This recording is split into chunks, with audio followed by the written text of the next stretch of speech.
Imagine a trail camera that can detect motion no matter what direction it comes from. Well, in today's review, it's the StealthCam Revolver 360. This camera can detect motion no matter where the animal comes from, and it takes photos 360 degrees around the trail camera. I've not only been using the camera, but I've been testing it. Been testing things like how many photos can I get on a set of batteries? Is the trigger speed affected if the animals come from one direction versus the other direction? Does the lens make noise when it spins around the camera 360 degrees? All that testing and much more. In the end, I'll give you the pros and cons as I see it after actually using this camera. There's a lot of great things about this camera, but I also had a couple of issues. Let's get started. The StealthCam Revolver 360 is a 360 degree cellular trail camera. It has an 80-foot flash range and is advertised as 36 megapixel. The camera is also advertised as having a 0.4 second trigger speed. This StealthCam is capable of 1080 HD videos, and it has a high gain cellular antenna for better connectivity. The camera has pre-installed dual SIM cards, but it also has auto connect technology, meaning with that dual SIM card, it'll connect to either AT&T or Verizon tower, whichever has the better signal in your area. This camera is powered by 16 AA batteries, but it also has a 12-volt external power port. Like virtually any other trail camera in the entire world, this camera comes with a tree strap to quickly and easily mount it to a tree. But unlike those other trail cameras that include a 1-inch strap, StealthCam's tree strap is 1.5 inch wide. It's a very hefty strap. Along with that tree strap, they also include mounting hardware to quickly and easily mount this camera to a T-post. Along with those two mounting options, it also includes a 1/4-20 mount on the bottom of the camera to give you a third mounting option. So let's talk first impressions. When I originally got my hands on this camera, I was a bit surprised with just how large it is. It's a pretty good chunk of a trail camera. In fact, I weighed this camera with 16 batteries, a full-size SD card, and the tree strap included. It weighed in at 1 pound 15 ounces, so just shy of 2 pounds. So all this talk about 360 trail camera, how does the StealthCam Revolver actually work?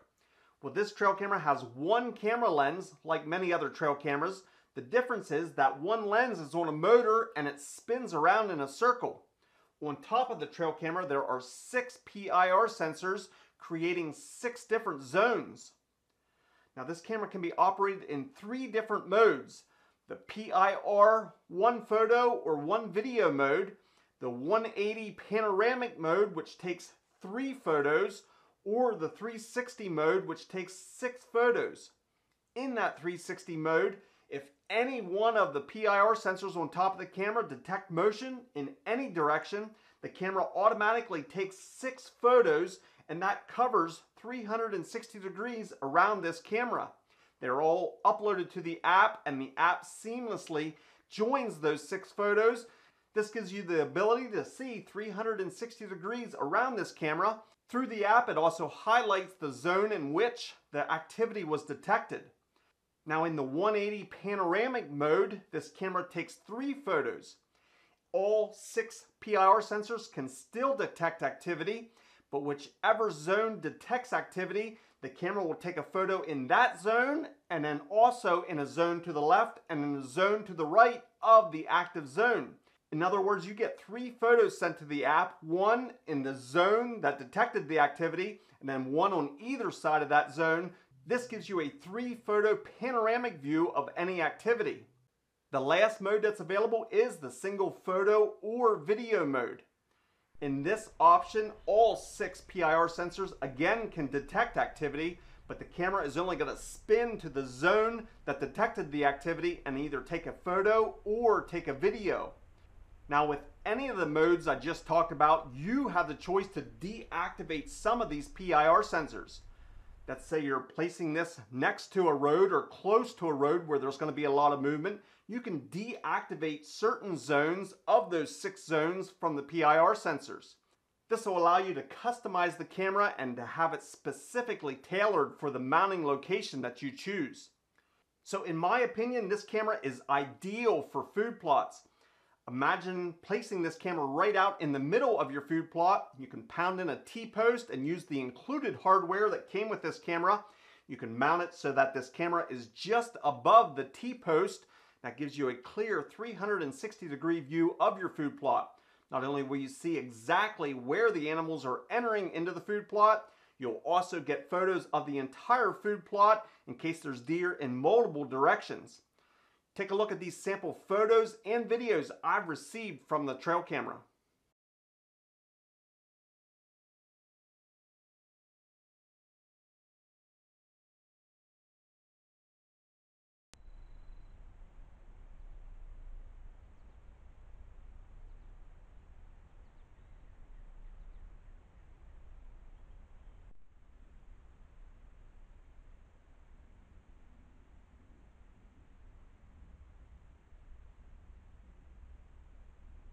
Next, I wanted to take a quick look at the app and see how the 360-degree mode works in the app.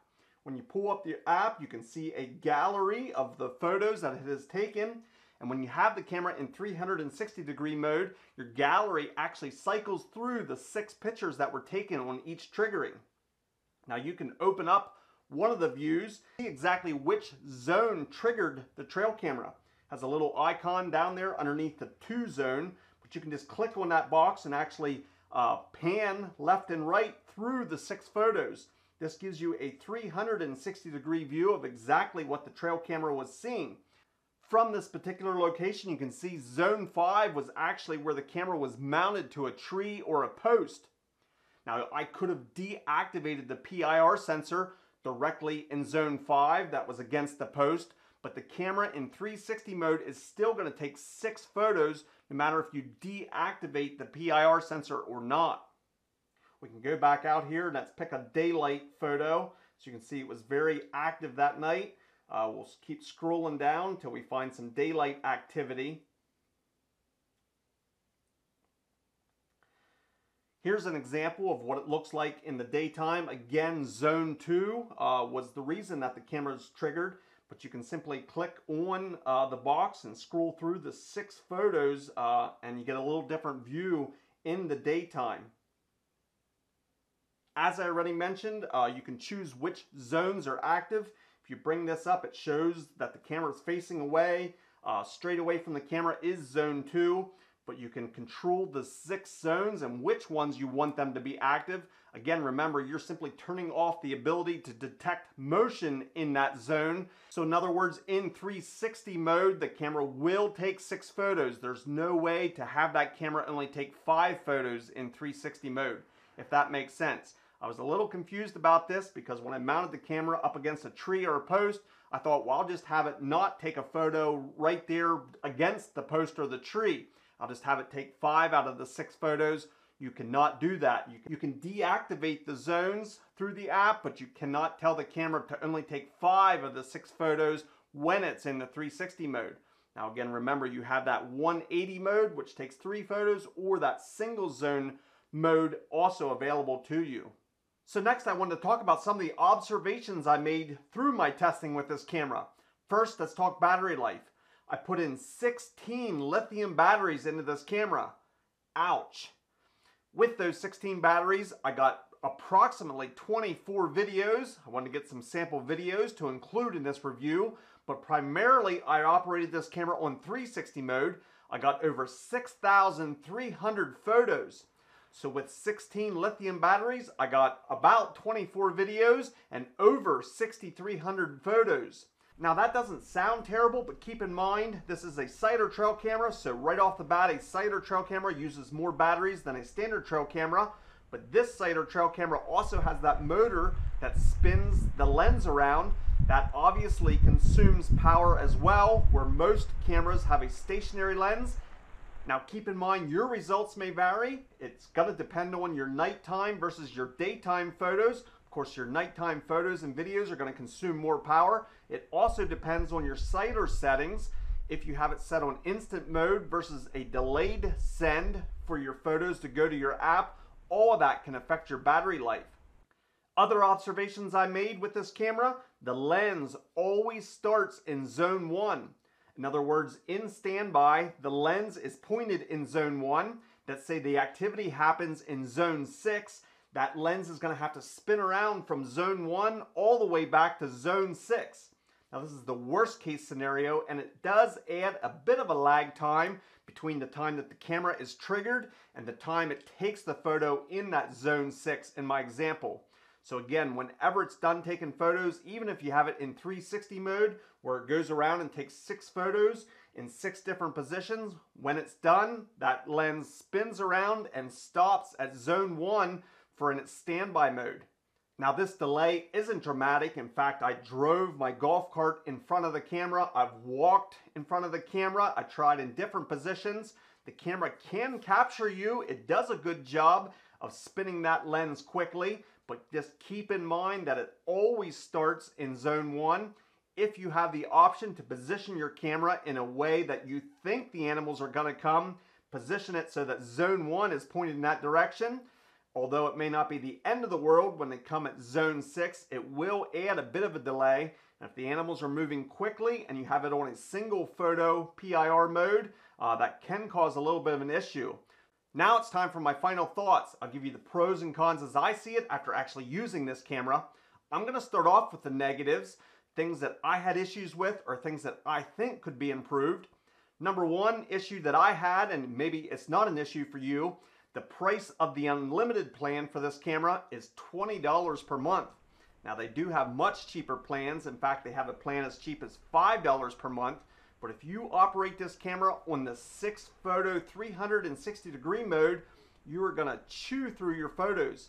For every time this camera triggers, it takes 6 photos and all 6 of those count against your total. So if you do not operate this camera on the unlimited plan, you are quickly going to run out of data, or at least that's what I have found. So to get the full potential out of this camera, you're going to want to operate it on the unlimited plan, and that is $20 a month, which is a little salty in my book. Another issue I had is I always preach never face your cameras east or west because the rising and setting sun not only could cause picture problems, it can cause false triggers. Well, no matter where you put this camera, 2 of your sensors are always going to be facing east and west. Now you can deactivate those PIR sensors in the direction east and west, but that's sort of defeating the purpose of the 360 degree camera. Yes, it'll still take photos in all 6 zones, but you're not going to sense any activity in the east or the west. So it's a little bit of a catch-22. You don't want the false triggers, so you have to deactivate the zones facing east and west. But then you're sort of giving up the idea of this 360 degree camera, or at least detecting motion in all directions. Another issue that I noticed is the amount of condensation I got on my lens. This has a clear plastic lens cover that protects that spinning lens inside the camera. I received a lot of condensation on this camera. Now, when compared to a standard trail camera, even those can be prone to getting condensation on the lens. This camera just seemed to be amplified just because of the amount of surface area that it has versus a standard trail camera. So if you can imagine, your regular trail camera just has one lens, and of course that could get some condensation, but this camera has dramatically more surface area because of that spinning lens. Not a huge deal in the end, but early mornings I had a lot of condensation on this camera. Another thing that I'll mention in the negatives, although it's not necessarily StealthCam's problem, I got a ton of pictures of birds that would come and land on this camera. I'm assuming it was because of the camera's location out in the middle of the food plot, and because it was just sitting there above the post, the birds would come and land on top of it, triggering the camera every single day. In fact, there was times I would get 10, 20, 30 photos a day of birds that would come and land on top of that. Again, I'm not blaming StealthCam. I'm not sure if it was just because of the location in that food plot, or if the birds think of the size of the camera looks like a birdhouse, or something about the looks of it attracts them to it. But I definitely got a severe amount of triggering because of birds flying and landing on top of this camera. The last thing that I'll mention in the negative column is just the pure size of this camera. It is like a cinder block of a trail camera. When I originally heard that StealthCam was going to be releasing a 360 camera, I was excited. I use 360 cameras as action cameras all the time. And this, in my mind, was what it was going to look like. Now, I know this is not comparing apples to apples. This doesn't have PIR sensors. But this 360 camera in 2024 can take video all the way around 360 degrees with no moving parts. Now compare this to a wildlife 360 degree camera. This camera not only spins, it has the potential of making noise with that moving lens. Again, don't hear me wrong. I know this doesn't have the battery life that this one would have, but still, in my mind, in 2024, a 360 degree camera that can be this small with stationary lenses, why can they not make a trail camera with no moving parts that would have stationary lenses as well? But now let's put that aside. Let's move on to the positives. What did this camera do well? Well, despite my reservations about that moving lens and the speed at which it could move and try and capture moving animals, this camera really did a good job. In fact, I was pleasantly surprised. The PIR sensors on this camera were extremely sensitive and could pick up the slightest bit of movement at long distances. In fact, I was impressed with how well this camera would pick up activity and capture it every time. Even though that lens had a spin into place and it adds a bit of a delay, again, I was surprised with how well that worked. I was happy with the photo and video quality. In fact, daytime or nighttime, I thought this camera did a great job. At nighttime, even in the 360 degree mode, the ring of IR lights lit up the entire area. It was a nice even distribution of the IR lights. I feel this camera does a great job with the video and audio quality. Another positive is the fact that you can use a Python security cable with this camera.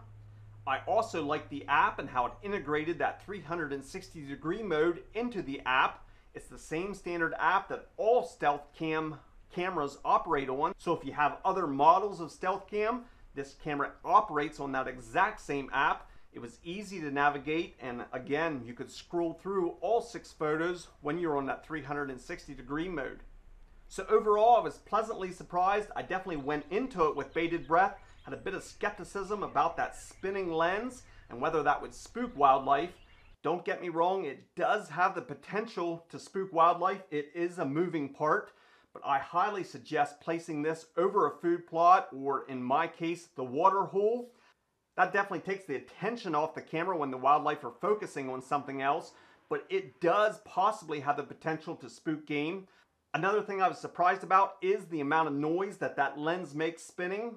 It is possible that you'll hear it, but it is so minute. In fact, it was a lot quieter than what I even imagined it would. Now, is it still loud enough to possibly spook wildlife? Well, yes, it obviously has to make some sort of noise as that lens spins. But again, overall, I was pleased with how well this camera operated. I'm going to be placing a link down in the description for this trail camera. If you want more information, or maybe you'd like to purchase one for yourself, it is an affiliate link, so I receive a small commission if you choose to make a purchase. I want to thank you in advance, and it helps me to continue to bring reviews just like this. At the time of this recording, this camera is actually on sale at a pretty good price, especially for a brand new release. Again, I have no control over how long that sale is going to last, but if you are interested in checking the sale out, the link will be in the description. Now I'd love to hear from you. Do you have any questions about this Revolver 360? Maybe something that I didn't cover but you're curious about? Please leave me your comments down in the comment section. I want to thank you for watching, and we'll see you in the next video.